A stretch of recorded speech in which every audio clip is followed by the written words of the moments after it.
Hey Emma, Yes, Madeline. what was the original alternate title for the story about Frodo and Sam and Gandalf? I don't know. What was it called? Twisted Metal Ring.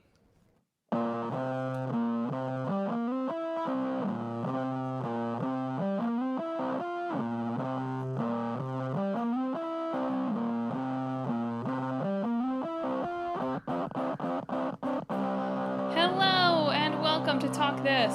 It's dangerous to podcast alone. I'm your cheesy host, Madeline. Cheesy. I'm just pulling, I know a lot of words about Elden Ring, Oh. so Okay. I'm going to be cheesy. I'm your clown host, Emma. And thanks for tuning in to the show. This week, we're talking about Twisted Metal and Elden Ring. And let me tell you, a FromSoft Demolition Derby game is something that I don't want. Like, look forward to it in the mashup, but I don't want it. I see. So, before we get into everyone's favorite game to take cell phone pictures of, let's start with our old game, Twisted Metal, which I had never heard of before, but is apparently gonna make a comeback. Apparently. So, Twisted Metal is a vehicular combat game, as I've seen it described in multiple places, as if that's a thing. It's not anymore. You're right. I was just struck by how it was referred to as a genre, and I was like, that's not a genre, but I guess it was once. Yeah. No, in my research, there was a very concentrated period of time of when Twisted Metal came out and through the PS2 basically, where there were a lot of these vehicular combat games. And now we have Rocket League. And that's it. The spiritual successor. It is. So Twisted Metal, the original came out in 1995, but it was a series that came out across PlayStation, PlayStation 2, PlayStation Portable, and PlayStation 3. When I read about it, my immediate point of reference was, it's sort of like Crash Team Racing Battle Mode. Me too, yeah. Which is not a helpful reference, I imagine, for many people. I think Mario Kart also has a battle mode that I have to imagine is like the Crash Team Racing battle mode. So maybe that's a more helpful reference. But slightly inferior, if more mainstream. Of course, yeah. So in Twisted Metal, you are a participant in a demolition derby called Twisted Metal.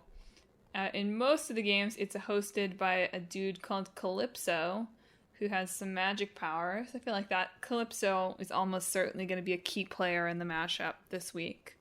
Sure. And so if you win this demolition derby, which in the first game takes place in Los Angeles, you receive a wish. But you better be careful about how you word it, because Calypso is not a nice guy and does not really want you to get your wish. No. I also saw this game described as Mortal Kombat with cars, which, to be honest, pretty good tagline, if not really correct at all. Yeah.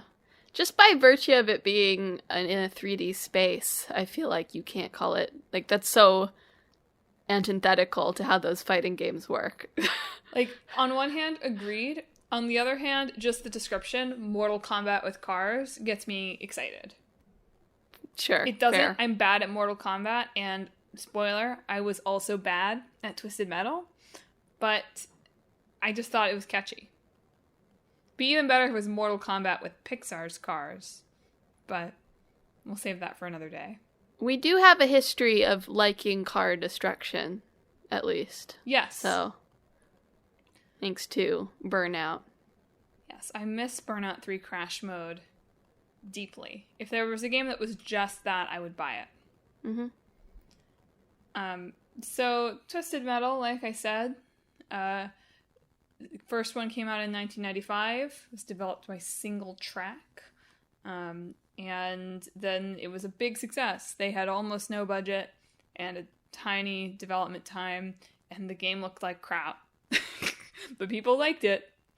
I think they hit that sweet spot where 3D was so new that your game could look kind of awful, but the 3D was such a novelty that you could get away with it, was the impression that I got anyway.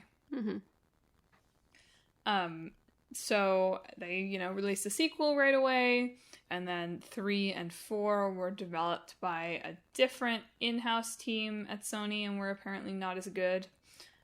And then the one I played was kind of the first reboot, Twisted Metal Black, which released for the PS2. Yes, there was apparently a very tug-of-war battle between Single Track and Sony over Twisted Metal. So, like, around after 2 came out, basically. And in the end, Sony, they split ways, basically. And Sony got the rights to the name and the franchise, but Single Track still had the rights to the code and assets.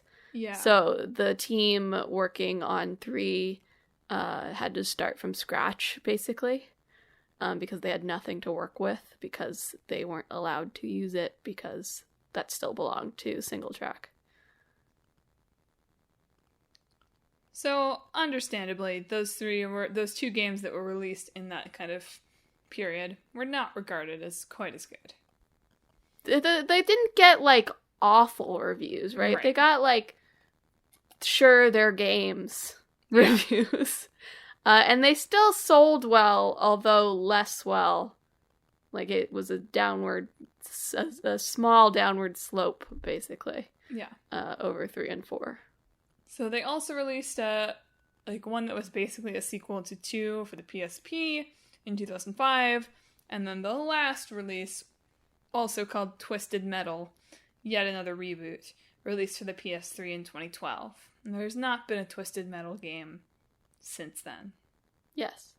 The games after 4, did you already say this? But they were developed by a team called Incognito Entertainment. I didn't. Which was basically Single Track. They were former Single Track developers, so they just, like, gave it back to them after 4. The game is literally inspired by the developers getting stuck in LA traffic, which I thought was funny. Yes, it's one of the developers, David Jaffe, of God of War fame, but more recently of not understanding how Metroid Dread works fame.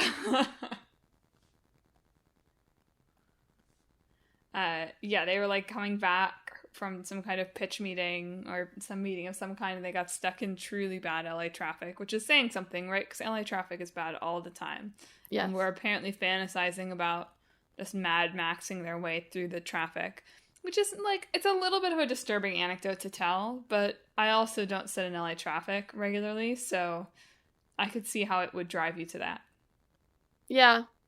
Yeah, I also felt this torn thing of, like, that's a little bit effed up, but also, have I been sat in traffic and wanted to just plow through, like, pull off to the side, go through the illegal lanes? Yes. Yes, I have. I've not been inspired to start a demolition derby wherein I have machine guns on my car, though. Sure. So, if people honk long enough... That's true. Maybe then. That is true. The honkers can. I do want a round of, I live above, like, a school. There aren't a lot of schools that have school buses in New York, but this one has some school buses, but the street was not designed for buses to be, because it's just a 1 lane on each side road. So for about 15 minutes every afternoon, I do think about Mad Maxing the people downstairs as it's like, honk, honk, honk, like 5 cars trying to, like, this 2-lane road has, like, 5 lanes of traffic somehow. It's like, what is happening? And you know what? Then I'm like, maybe I should send them Twisted Metal emails. Man. I don't understand people who think they should honk. I know. Honking's like if someone's waiting too long after the lights turn green and you're like, they're looking at their phone. Yeah. That's when you honk. When it actually does something. People don't understand that. What it does for them is it lets them express, I am mad. Yeah. Yes. If you got an email that simply said, will you drive in red letters, would you go? I haven't driven in like 2 years. So, no. Do you think that, like, Calypso could work on better SEO for that? I don't think so. I think the whole purpose is that these emails go to people who will say yes, you know? It's the research is on his side, of course. Right. He finds the candidates. Rate. Yeah. I do like that in 2, it's like, well, LA has been destroyed, so we've got to do the whole world now. Yeah, that's how it works, I think. I also liked that apparently the last level of the LA one is on the rooftops of skyscrapers, which I didn't look at this or watch this in any capacity, but that was a confusing description of a level for me. I was like, do skyscrapers have roofs? Yes, some of them. I know they have roofs, but do they have roofs that you can drive on? Apparently. Some of them, I think. Skyscrapers aren't just the thin ones. I guess that's true. I still don't know how you drive on them, but, you know, that's a different issue. It was also interesting to read about the early era of 3D is so interesting because it was interesting to read about the developers talking that some really simple things they had to figure out how to do, that, like, getting the car to drive in a straight line like a car was actually quite challenging to figure out. It's like, man, makes sense, yeah. Games have come a long way. Yeah. Also, I know we're talking about Elden Ring in this game, you know, the very hard video game, you know. Yeah. Challenging, difficult.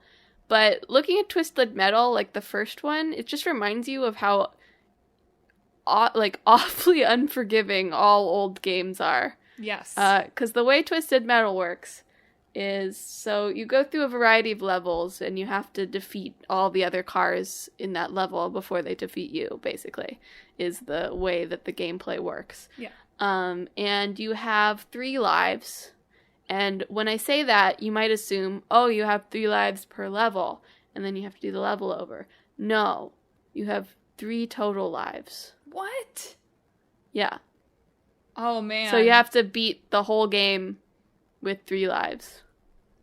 Which apparently requires a lot of, like, level memorization, basically. That makes me feel much worse about how well I was doing on Twisted Metal Black. Much worse about why? Because, so I was unable to beat the first level, right? I didn't play that long. I just played a couple times. Because it's a busy week. We've had such a busy week, Emma. It's crazy. Wasn't PAX great? Yo, yeah. Yes. It's amazing. I ran Look forward to that this morning. Whoa. Look forward to that next week. Yeah. But yeah, I was not able to beat the first level. The first time I died, I used all 3 lives without defeating a single other car. The second time I got a little better, and I was able to kill 3 of the 7 cars before I died. But it took me all 3 lives to do it. So now I'm feeling like I suck. Well, I mean, I think the thing is, it's like you have to do it over and over again, right? You remember where item drops are, you figure out how to play better, and that's sort of like the concept of these games. So there's, you know, a some sort of level of, like, understanding of the environment and tactical thinking beyond just, I blow up car. I wasn't ready for that. I was just in the I blow up car mindset. And I was like, why don't I don't have many blow up capabilities.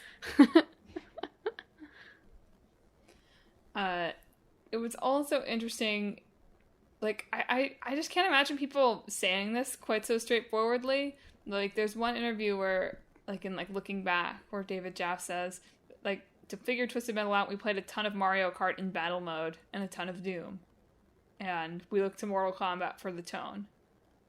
So it's like, I just can't imagine someone today being like, yeah, to like make my game, or like case in point, right? Like they cite Breath of the Wild as an influence for Elden Ring, right? But no one is coming out being like, yeah, I played 300 hours of Breath of the Wild to figure out how I wanted my game to work.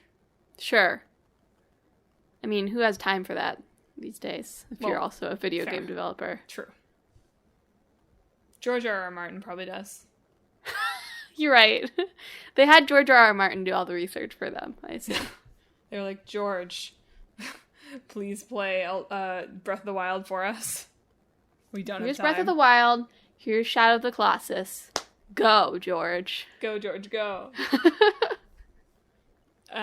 Twisted Metal, understandably, was also really beloved for its split-screen multiplayer, which is such a thing of this era. It was interesting to me to read that they sort of, like, well, this was contractually obligated. They had to have multiplayer, but they more or less left it to the last minute. They were like, whatever, like, we'll make the game and we'll figure it out. But then that turned out to be the thing that everyone loved.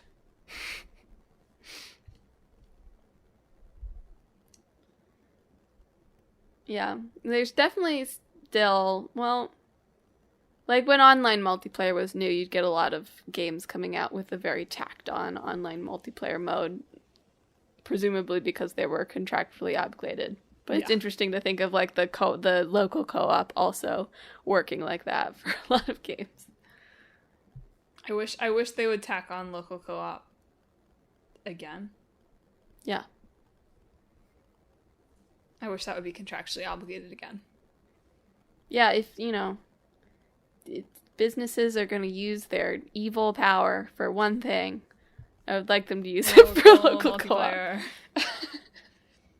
So, listening to this, listeners, what you're probably thinking is, man, this sounds like a good TV show. This game about cars shooting each other, run by a crazy man. Like, you're probably thinking that. Someone did. Anthony Mackie sure did. Anthony Mackie really did. So there were rumors over the past couple years that Twisted Metal was going to come back with a new game. And that seems like that's still potentially a possibility. Like there's still some like chatter around that. But how it's definitely coming back is as a TV series, a half-hour comedy series coming to Peacock. I don't hate it. I don't hate that as a concept. I mean, let me read the kind of description. It's about a motor-mouthed outsider offered a chance at a better life. Also, motor-mouthed. I not only just caught that. Bleh. Okay. Motor-mouthed. Nice. Yes. But only if he can successfully deliver a mysterious package across a post-apocalyptic wasteland. With the help of a trigger-happy car thief, he'll face savage marauders driving vehicles of destruction and other dangers of the open road, including a deranged clown who drives an all-too-familiar ice cream truck. That's Sweet Tooth, who, even if you aren't familiar with Twisted Metal, you may have seen in various other PlayStation properties. Yes, he's the mascot of the series. Yeah. It's written by the Deadpool guys, which makes me think like, oh, okay. Maybe. It could be entertaining at least. Yeah, it's like, okay, like that's the right team to attempt this, probably. Yeah. I don't know who looked at this and was like... Well, that's what's interesting to me, right? A lot of the other like TV shows that Sony properties are making right now are like, okay, well, it's sort of shot like a film anyway, so this makes sense. Like The Last of Us that's in production, or the Ghost of Tsushima show that's apparently coming out that feels redundant. It's like, oh, it's based on, it's like a video game Kurosawa film, and now we're going to make a TV show based on this video game Kurosawa film. Yeah. But whatever. And also they're more recent properties, right? Whereas Twisted Metal is this series that hasn't had a game since 2012, and its last few games weren't particularly well regarded anyway. And so I find it more interesting than a lot of other video game productions, because it at least feels like you would pick that property because it's interesting to you, right? Because it's actually, you've got an idea that you want to make with it, and not just because, oh, of course people will tune in to watch this. You know what I mean? Anthony Mackie has to have been like a fan, right? Yeah. That's what it feels like. That's so funny. Like, it's like me being like, I'm gonna make a Crash Team Racing TV show. And I'm gonna star as Crash. Yeah. Like, that's crazy. Is it a big moment right now for game, TV, and movies, or is it just me? Is it always a big moment? And it always feels like a big moment. I don't know. I feel like some of these shows and movies, like, they just come out, you know? Yeah. They come out and then nothing happens. As is the case with a lot of TV and movies these days, to be fair. I guess that's true. I guess what I mean is it's like, okay, Uncharted nobody liked, but seems to have done really well. And Sonic, obviously, is a big event. And that's fair. That's fair. And it seems like there's, whatever your feelings on whether The Last of Us or Ghost of Tsushima or any of these games that are in TV show development need to be television shows. They seem like things that are going to be events. Even if they're events because, like, they're bad. But I'm, like, wondering, is it because they're making games that I actually know? But there's the Halo show, right? Right, yeah. It just seems like maybe, well, I don't know. I was wondering if it seemed to you like there were more of these that are set up for actual success and not just like trashy box office success. Sure. It definitely feels like there are more prestige-y ones being made, I guess. As to whether they're successful, who knows? It'll just be interesting if they are successful to see what that does to the industry. Sure, yeah. It's made a face. Yep. Can imagine Emma's face. What would you wish for if you won the Twisted Metal competition? Man, I would have to, like, really think for a few hours about how to phrase it. Okay. You know? Like a pack of friendly dogs who listen to me and are nice and easy to deal with and are living. Good catch. Oh, friendly zombie dogs. You just really have to put a lot of ands in your request, you know? Yeah. Really think about it. Emma's Guide to Wishes. That's good. You can, if we've sold you on Twisted Metal, look, I think there's a space for Demolition Derby games that probably should come back, to be honest. Yeah. People really liked Rocket League when, you know, its heyday is sort of faded now, but when it came out, it was very successful. And it's the same sort of spirit as that. This one, you can play Twisted Metal Black on the PlayStation 4. It's possible that, I mean, obviously, I don't know if it's downloadable. Twisted Metal is available in some capacity on the PlayStation 3, but Twisted Metal Black, which is the PlayStation 2 one, is downloadable on PlayStation 4. It looks like a PS2 game, or it looks like the stereotype of what I think a PS2 game kind of looks like, which is sort of smeary. Mm-hmm. But it was alright. It's the sort of game that I felt like if I spent more time with, I would get better at it, and it would be more fun. I definitely had more fun on my latter playthroughs than on my first playthrough. So I get the appeal. I think if they're gonna make a TV show, they probably should make a remaster. Sure.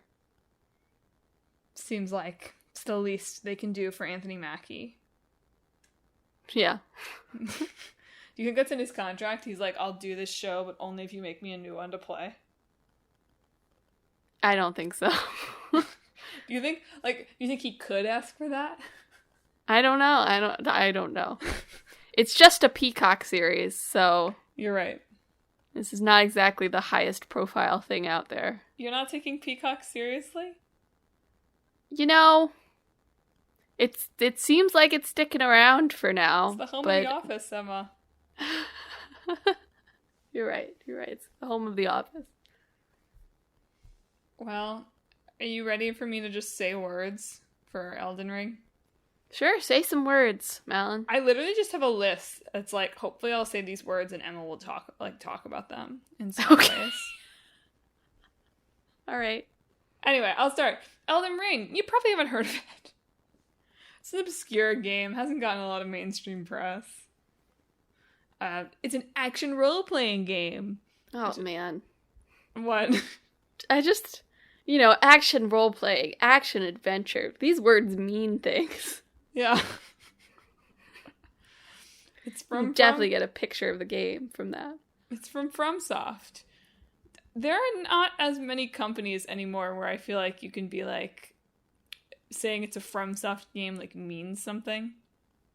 Yeah. About what the game is. But it's a FromSoft game. Directed by Hidetaka Miyazaki with story assistance from George R.R. Martin. George R.R. Martin, who was rumored to have hidden his name in the game in a lot of different ways, and quote says, "Why would I have to hide my name inside the game? My name is right there on the game, as one of the creators. Hey, Elden Ring is exciting enough. No need to make up stuff." That's very funny. It's like, okay, George. I don't know why that's a rumor, though. Like, he didn't develop the game. He insisted that it's weird that every NPC is named George or Martin. It's very weird. You're right. Every single character in the game. No, George R.R. Martin's involvement was, like, described by Miyazaki as, like a dungeon master handbook. Yeah.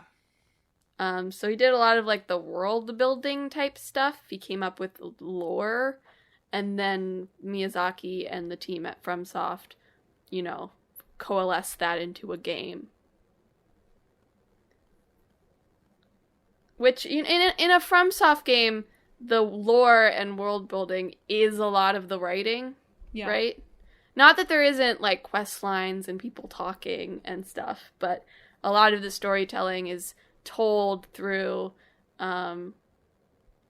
like, very small things, versus having, like, Elden Ring is probably the game that has their most detailed, like, cutscenes so far. Yeah.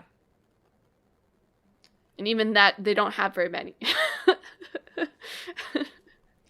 So if you're familiar with FromSoft at all, you'll be familiar with the Souls games and Sekiro: Shadows Die Twice, all of which are known for their extreme difficulty. And Elden Ring is still known for its extreme difficulty, but takes the FromSoft model and plops it into a big old open world called the Lands Between. And so the little overall lore explainer, I won't pretend to get into all the details of this, but in this game, the Elden Ring has been destroyed. Mm-hmm. A little misleading that your game's called Elden Ring and the Elden Ring's being destroyed, but whatever. It's like the impetus. Right? I know. I'm just teasing, joking. And now the world is ruled by Queen Marika the Eternal, and she's got 6 demigods, each of which have a shard of the Elden Ring, which is called a Grand Rune, right? Mm-hmm. And so you're a tarnished. So you were exiled from the Lands Between because the ring hated you. You get summoned back after it was broken. And so you have to go find all those pieces of the ring so you can put the ring back together and become the Elden Lord. Yes. Mostly, though, you're going to be running around getting killed by falling dogs from the sky. Yeah. Which is probably what would have happened to Emma when she made that wish. Yes, yeah. Yes. You're right, that is exactly what would have happened to me. And put them right here beside me gently. So the thing that is obviously majorly different about this game from other games is that from other Souls games is that in other Souls games, if you get stuck on a boss or just stuck on a fight, you have to just do that fight over and over and over and over again. It's pretty linear. Whereas Elden Ring, the open world, gives you a lot more opportunities to play the game in the order that you want and power up and approach things that way. Or do other things if you get frustrated. Which I think made it much more approachable, perhaps, to a wider swath of players. Yes. Souls games do have some opportunity for different paths you can take. Sure. But Elden Ring definitely scales that up a lot, to the point where you can just run around and do what you want. Basically. However, if you don't follow the path for a while, the path that they point out to you, you will not get the ability to level up. So, if you're new to this game, just follow the point of grace for a little bit until a nice lady tells you how to up your stats. Well, they have made it so the tutorial is more difficult to miss now. That's what I was The tutorial pit or the tutorial pit. Yes, that's different. Fair enough. The fact that there are two different key tutorials that are possible to miss.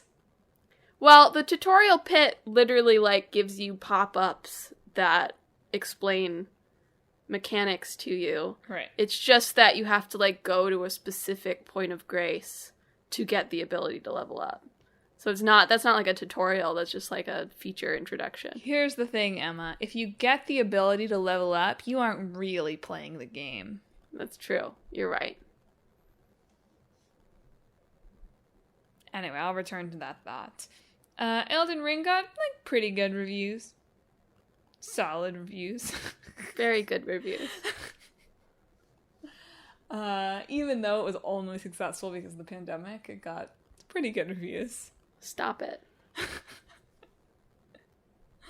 And also just sold a bajillion games. Yes, it sold as of March 14th. I don't know if they've announced figures since then, but as of March 15th, they sold 12 million copies. Which is far above anything that any of their previous games have managed to do ever. Let alone in, 17 days. And is pretty well selling just in terms of, games. I was reading this Ars Technica thing that was, putting it in perspective of, open world games. And it's beneath, Cyberpunk and Red Dead Redemption 2 and obviously GTA 5, which nothing will ever touch ever again in terms of sales. But it's above, stuff like GTA 4 and Skyrim and Breath of the Wild.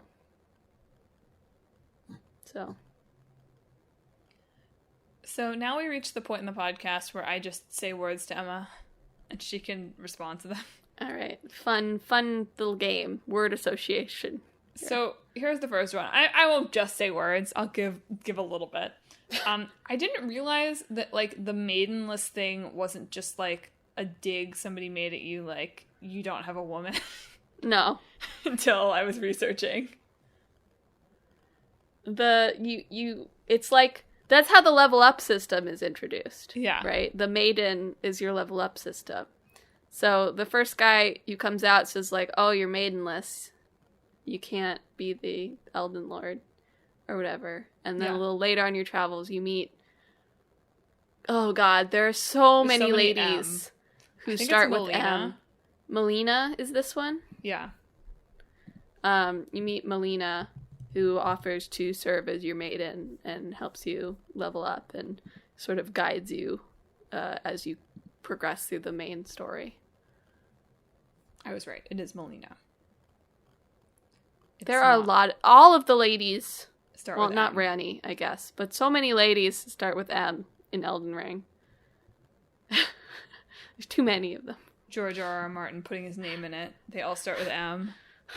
For Martin. For Martin. That's what it is. Yeah, I just assumed that was an insult somebody said to you. And I guess it was, sort of. But I just assumed it was like an insult. And everyone was like, haha, maidenless, that's funny. But apparently it was relevant to the actual plot of the game. Yes. Yeah. It's still funny. It is still funny. It is very good. It's a very good phrase. It's also amazing that the game has sold so well when you have to buy peripherals for it, namely a digital or cell phone camera and a paper notebook. Those are two separate things, Madeline. I know. I brought them together. So there was a New York Times article that was, the New York Times does not have a dedicated games section, and so all the stuff they write about games falls in this like weird intersection where maybe art is writing about it, maybe tech is writing about it, maybe culture is writing about it, and none of them understand how to approach it because it's not their job, and they should just have a games department already. I didn't actually read the article because I just figured it would be a waste of time, but it's just a poorly written article with cell phone footage, which was interesting, actually. I saw one of the people from Vice was talking about how in the early days, like, legal was, like, freaked out about including screenshots, and so he would always have to, like, email the department at the games thing to get confirmation that he could show to legal so that they could put screenshots in it, which is very funny. I like the quote about, like, we can take this to our Japanese lawyers, but you don't want to do that in that thread. But ultimately, like, that was not why it was. I saw this too, and the Times writer eventually got back to him and was like, or someone at the Times actually eventually got back to him, not the writer, and was like, it was a stylistic choice. What a weird stylistic choice. Because Why? it was about the, like, human experience of playing the game. The human experience is me pressing the share button and saving my last 30 minutes of footage. Like, I'm not saying it makes any sense. I'm just saying that this is apparently not the first time that they've posted, like, cell phone pictures either with game coverage. So weird. It's bizarre. Doesn't make any sense. Anyway, the journal thing is, some people were like, get a journal so you can write down, you know, your quests that you're doing. And some people were like, oh, that's so cool. And some people were like, I will murder you about it, as the internet does. Especially about FromSoft games. We talked about this in our open world side quest a little bit, which came out before Elden Ring came out. But Elden Ring has very light UI, which is something... Some of which apparently was a bug, I would like to point out. Like, something, I can't remember what it was now, but it's like NPCs marked on the map, I think. Like, showing where they are, and people were like, oh, it's just the developer intent that you can't see these things. And then in the first patch, they fixed it. Oops. Very funny. Yeah. Something that I find very funny about FromSoft fans is, like, their obsession, and I will say, I know that in fandoms, it is always the worst part of a fandom that is most vocal online that you see, right? Yeah. Because they will post bad takes, and literally no one can resist responding to bad takes. And I would like them to stop. But, you know, whatever. But their obsession with this idea of, like, the developer intent of things, you know? As if literally everything in Elden Ring is, like, perfectly designed and exactly the way the developers wanted it, you know? Yeah. Like, I just do not believe that. I mean, FromSoft treats its employees as poorly as any other video game company. Put that out there first. And I just don't believe they have this magical, like, mystical, intellectual group of developers who do everything perfectly before they send it out. There was like this one tweet too about like, oh, some walls disappear if you hit them more than once. Yeah, you know? this was next. Walls were next on my list. So good. So all FromSoft games have sometimes had walls that disappear when you hit them once. You know, there'll be an animation as they disappear, and they'll show you some sort of secret passageway. But someone found a wall that disappeared after they hit it like 50 times or something like that. It didn't have an animation when it disappeared, and it didn't lead anywhere new. It just led you to a room that you could enter normally. And there was a lot of people in the comments that were like, oh, the developers are so cool leaving secrets like this for us. And I mean, I know I work in QA, but like I watched that video, I was like, that's a bug that they left in because they didn't deem it high priority enough. 50 times, yeah. Yeah. And it is. Like, it just has, like, the walls have, like, this HP, that it seems like they missed a digit on those ones, because they're supposed to be, like, in the thousands, not in the hundreds, to make them basically invincible. Yeah. But since these ones were lower, people were able to break them, but it was like, that's a bug. Like, they didn't leave bugs in there because they thought they were, like, you know, mysterious and fun. They left bugs in there because they weren't worth fixing. But it's fascinating in both a frustrating and sort of delightful way that this fan base really does believe that, like, everything in there is so purposeful. Do you know what I mean? Well, I think it plays into the culture of note leaving in Elden Ring. That's true, yeah. Right? So a lot of the comments, I didn't dig enough into the comments of these sorts of things to see as much of the, like, gross fanboying, right? Not gross, over-the-top fanboying. But I did see a lot of people who were like, oh man, like, all those illusory, like, it makes me rethink all of those, like, fake illusory walls notes that I saw, right? Mm-hmm. So I found that amusing. Like, the wall was funny for that purpose, because it did, like, get the reaction of, like, I should go back and hit those walls a couple more times that I thought people were lying about. Yeah, so Dark Souls has always had this system, and Elden Ring continues it, of you being able to leave messages places, which are sometimes helpful, you know. They'll tell you if there's a battle ahead, or, you know, if something, you know, anything. Or sometimes they're memes. Elden Ring has more than a few memes. Yep. Fortnite. Or a lot of people will say, like, hidden path ahead in walls, and it won't be, they'll be lying. And so you can put liar ahead also next to those. So you get liar ahead and hidden wall ahead. So you can warn people about people lying. I do think the messages are really fun, because they're shared across all regions, right? So you can get messages that people in other countries have left, and they're just translated sort of automatically. Yeah. Based on the very limited message system. Like, you pick words, basically, and that's how you leave your message. You don't, like, type it in. Oh, so that makes a lot of sense for the dirty ones, then. Yes. I was like, why was this, like, in what situation was this ever a message that anyone left? But now I understand. You pick the words. You don't, like, type your own message in. Okay, got it. Which helps. You can still make dirty things, obviously, but does help from, like, moderating, like, really, truly, like, hateful content, I assume. Yeah. But memes don't really translate. Yeah. So there have been some fun articles about, like, the way that other countries have interpreted notes that have left, like the Fortnite ones. Yeah. Someone, like, really thought, they're like, oh, the fort at night, there will be an event there. Oh, no. You know, because it translates that way. It doesn't translate to Fortnite. It translates to whatever Fortnite is in that language, which does not immediately connect to Fortnite.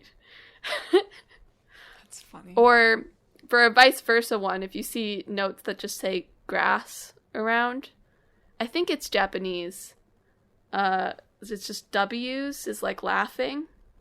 Oh. And that looks like grass. So a way to denote laughter can also just be saying grass. So when you see that in the language, you understand it to be laughter. Right. But when you see that in English, it just says grass. It's like, yes. Grass. Thank you. Grass. Well, in addition to being able to leave messages across time and space, you can also, if you don't think that it's cheating, summon players from across time and space. And so, Elden Ring's first big celebrity is a naked guy with a pot on his head who will kill one of the hardest bosses for you if you let him do his thing. Malenia. Yeah. And that's the other M1 that really trips me up. It's amazing to me that there are 12 million people who have this game, and yet, like, games writers were still able to find Let Me Solo Her. I feel like if you are that person, you're somewhat active. You'd hope so. Yeah. Like, in the community, I guess. Yeah. So in that way, it probably makes it easier. But I thought it was interesting. I hope there are more Elden Ring celebrities that attain fame. Yeah. Okay, here's more words for you. Hug. I don't know what that means. When you hug the woman and you get a debuff. Oh, yeah. To be fair, that also, it's an ending path. But, yes. There's a lady at your stronghold that just really wants to hug you. But, so when you hug her, it gives you a buff in something and also a debuff, I think. But I don't remember what the buff is. The debuff is for your health. So you have less health while you have it on you. So people are saying, don't hug the lady, which I think is maidenless behavior, to be perfectly honest. Just hug the lady. You know what else is maidenless behavior? Not having a pause button in the year 2022. It is really baffling to me. Like what's the point of that? It's because when you have online multiplayer on, you cannot pause it, right? Right.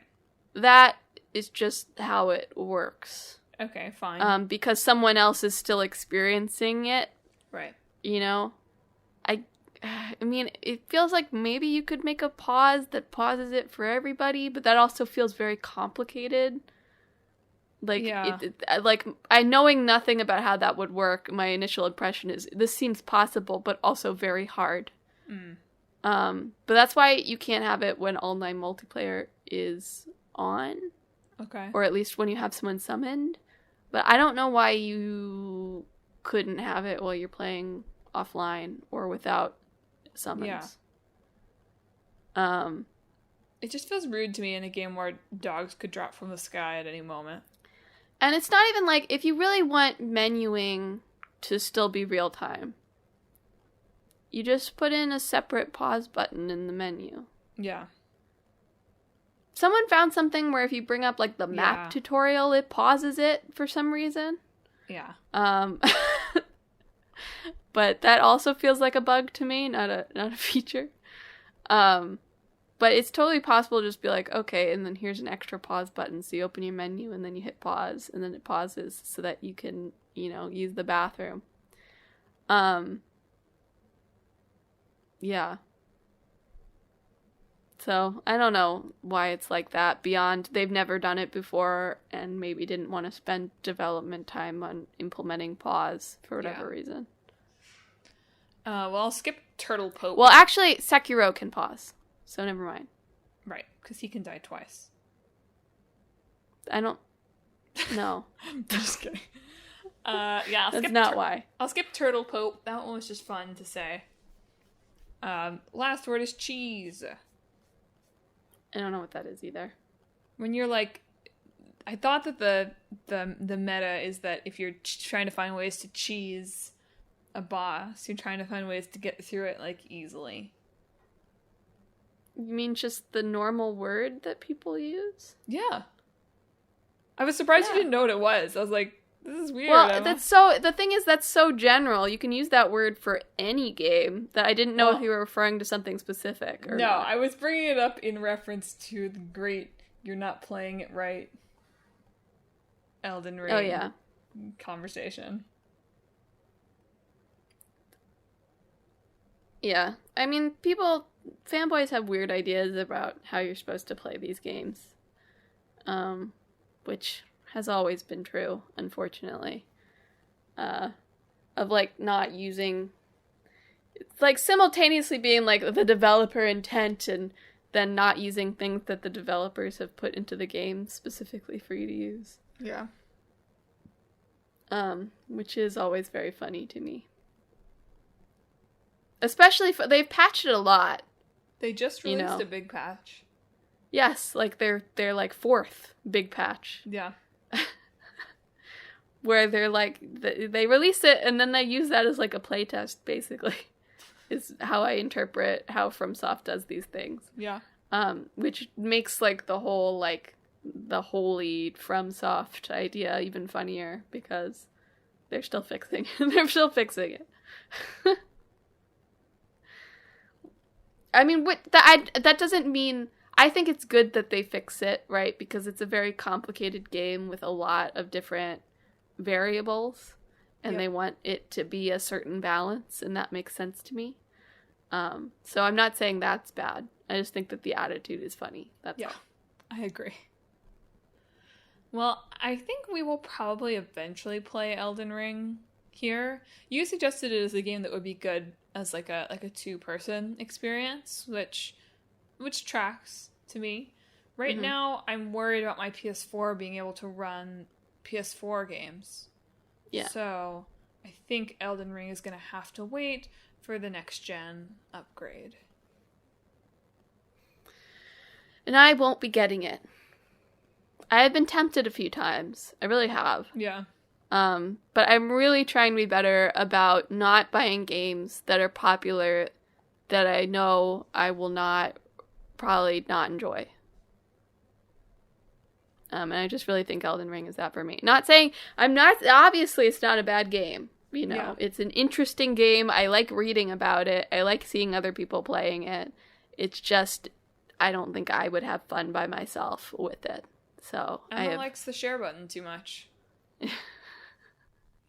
You're right. I couldn't record my screen with my cell phone. So let's do the mash. The metal ring mash. The Elden car. You have to put the Elden car back together. The Elden wheel. Oh, okay. Okay. I'm intrigued. No, we can't just do that. Yeah. Okay, so it's gotta have cars. I feel like a mystical, magical person at the head of it makes sense. It's gotta be quite difficult. Probably open world. Probably has to be a fantasy setting if you really wanted to take something from Elden Ring. You're right. Fantasy cars. Yeah. Chariot fights. That sucks. No offense. Why? What are going to be on the chariots? Like arrows? Well, I think you could still put, like, magic. Okay. Oh, okay. Okay. You're right. Magic. I don't know. Something about it, like a chariot demolition derby doesn't hit right for me. They don't have to have, like, horses. They could be, like, magically propelled chariots. What just is it the style. Called? It's like, it's not steampunk. What is it when it's like a futuristic fantasy world? Final Fantasy. Okay, fine. Yes. No, I don't know what it's called. I feel like there's a word for this, but I can't think of what There probably is. But I would be interested in that in kind of like a magic take on cars. Okay. I don't think it could be like a PvP. I mean, I know it's not really PvP, but I don't think it'd be like a car v car thing quite like it is in Twisted Metal. I think it's gotta be yeah, you're trying to put something. It's got to be open world, I think.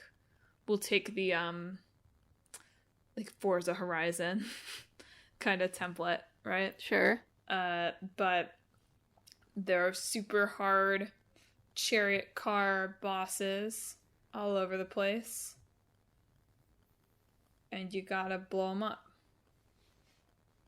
Yeah. And I guess it'd be pretty easy to do the role playing because, like, you know, you could do like a mechanics type thing where you like, upgrade. It'd almost make more sense than it does with people, right? Yeah.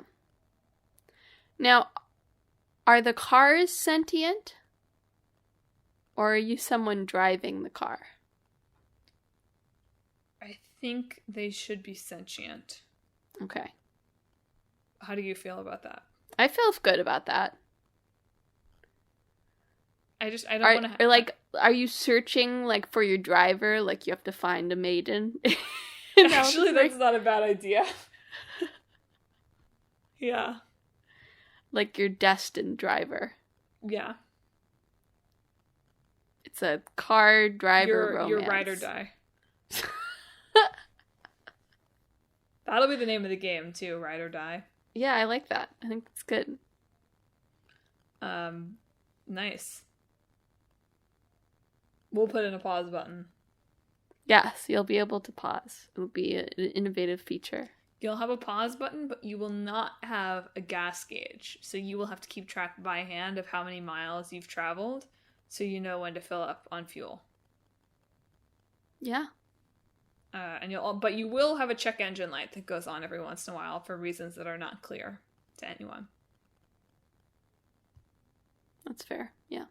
No, I think that you should have like all the alerts and accoutrements of a car. Yeah. But you have to like shift your view sometimes to like check your dashboard to actually look at it. Yeah. And try to figure out what all the lights mean. But to play the game, like the game will come with an old school game manual that is actually like a 300-page car manual. We're gonna teach gamers how to change their tires and jumpstart their cars. It's the last thing we do. I hope if FromSoft releases like a car Dark Souls, I will know that they have stolen it from us. What fantasy writer should we have create the lore for our fantasy car? Oh man, I don't know series? fantasy writers. Fair enough. I don't know their names. That's fair. The team from Pixar's Cars. Yeah, those fantasy writers, of course. That would be the celebrities in this game. Be like, you'd summon in Lightning McQueen. Yeah. Pretty good. Well, listeners, have you played Elden Ring? You probably have. Or have you played Twisted Metal? Do you wish there were more vehicular combat games or more action role-playing games? Did you buy a notebook or a digital camera to capture your Elden Ring experience? Do you wish more games didn't have pause buttons so you were unable to live your life and had to just play the game when you were playing the game?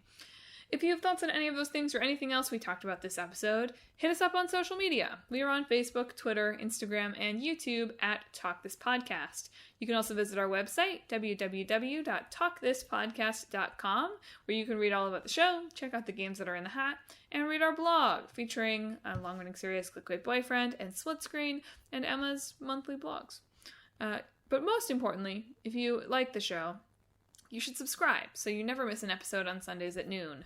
We are on Apple Podcasts, Google Podcasts, Stitcher, TuneIn, Spotify, Pandora Podcasts, online and on the app, Overcast, Pocket Cast, basically anywhere you can find podcasts. Wherever you found the podcast today, you can find Talk This. Next week, it's our PAX special. Recapping the great games we'll have played at PAX East. Mm-hmm. I'll have to make sure I take a little button from each one. What am I saying? I've already taken a little button from each one, so I remember what games that I play. Exactly. And then following that, it'll be my side quest, and then we'll return to our regular schedule. So Emma, what will we be talking about in 3 weeks? We will be talking about Professor Layton for our old game. Good. and Returnal for our new game. Interesting. Okay. Speaking of unable to pause, I think you can pause in Returnal, but unable to save. Pause. You can save now. I know you can. I love roguelike logic puzzle game. Ooh. The possibilities. That would work. We'll see.